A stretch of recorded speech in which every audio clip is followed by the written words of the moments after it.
तुम्ही मूनलाइटिंगबद्दल ऐकलंत का? आय-टी क्षेत्रात हा चर्चेचा विषय बनला आहे. आता भारतात मूनलाइटिंग जरी कायदेशीर असलं ना, तरी त्यामधून कमवलेल्या उत्पन्नावर टॅक्स लागतो. मग आता मूनलाइटिंग म्हणजे नक्की काय आणि त्यामधून कमवलेल्या उत्पन्नावर कसा टॅक्स लागतो, हे आपण आजच्या व्हिडिओमध्ये समजून घेणार आहोत.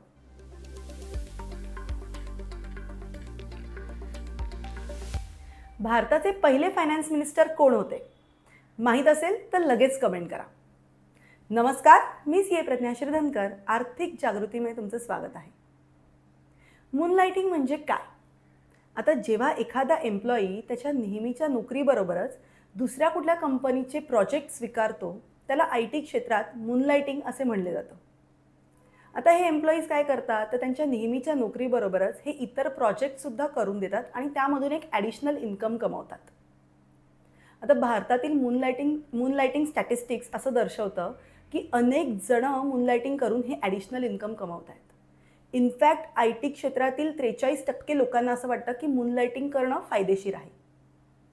पण मध्यंतरीनं बऱ्याच आय-टी कंपनीजनी जसं की विप्रो आहे, इन्फोसिस आहे, IBM आहे, यांनी मूनलाइटिंग करणाऱ्या एम्प्लॉईजच्या अगेन्स्ट लीगल ॲक्शन्स घेतल्या होत्या आणि त्यामुळे हा चर्चेचा विषय बनला होता. मग आता मूनलाइटिंग करून जे काही उत्पन्न कमवता त्याचं टॅक्सेशन कसं होतं हे आपण समजून घेऊया. मूनलाइटिंगसाठी ना इन्कम टॅक्समध्ये काही वेगळी तरतूद नाही आहे. त्यामधून जे काही तुम्ही उत्पन्न कमवता ते एकतर इन्कम फ्रॉम सॅलरी किंवा इन्कम फ्रॉम बिझनेस आणि प्रोफेशन म्हणून टॅक्स केलं जाईल. आता सॅलरी म्हणून कधी टॅक्स होईल, तर तुम्ही ज्याचं काम स्वीकारताय, ज्या दुसऱ्या कंपनीचं जे काही काम स्वीकारताय त्यांनी तुमच्यासोबत जर एम्प्लॉयमेंट कॉन्ट्रॅक्ट केला असेल तर ते इन्कम फ्रॉम सॅलरी खाली आहे. का? तर तिथे एम्प्लॉई रिलेशनशिप बिल्ड झालं आहे. अच्छा, इन्कम फ्रॉम सॅलरी समोर ना आपल्याला एक 50,000चं स्टँडर्ड डिडक्शन मिळतं. मग आता तुमच्या केसमध्ये काय होतील, तर 2 एम्प्लॉयर होतील. मग दोनदा स्टँडर्ड डिडक्शन मिळेल का? तर नाही. दोन्ही एम्प्लॉयर मिळून तुम्हाला एकदाच स्टँडर्ड डिडक्शन मिळेल आणि बाकी सगळे तुमचे जे काही टॅक्स सेव्हिंग इन्व्हेस्टमेंट्स असतील त्याचा तर तुम्हाला बेनिफिट मिळेल. इथे तुम्हाला ITR 1 किंवा ITR 2 हे फॉर्म्स फाईल करावे लागतील. आता समजा तुम्ही जे काही दुसरं काम एक्सेप्ट करताय तिथे तुमच्यासोबत एम्प्लॉयमेंट कॉन्ट्रॅक्ट एक्झिक्यूट केलेलं नाही आहे, पण एखादी सर्व्हिस ॲग्रीमेंट केली आहे तुमच्यासोबत, तर मग त्यामधून कमवलेलं इन्कम जे आहे ते एकतर बिझनेस इन्कम किंवा प्रोफेशनल इन्कम म्हणून टॅक्स केलं जाईल. मग इथे तुमचा फायदा काय आहे, तर त्या इन्कमसमोर तुम्ही बिझनेसचे खर्च क्लेम करू शकता.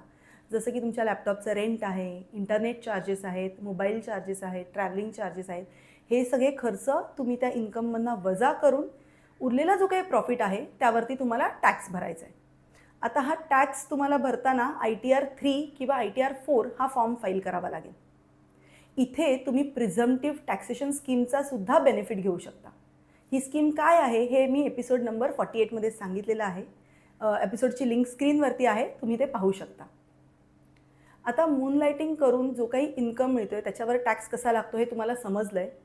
पण मूनलाइटिंग करताना एक लक्षात घ्या की तुमचं जे प्रायमरी एम्प्लॉयमेंट कॉन्ट्रॅक्ट आहे ते तुम्हाला हे करणं अलाव करतं की नाही हे तपासून घ्या.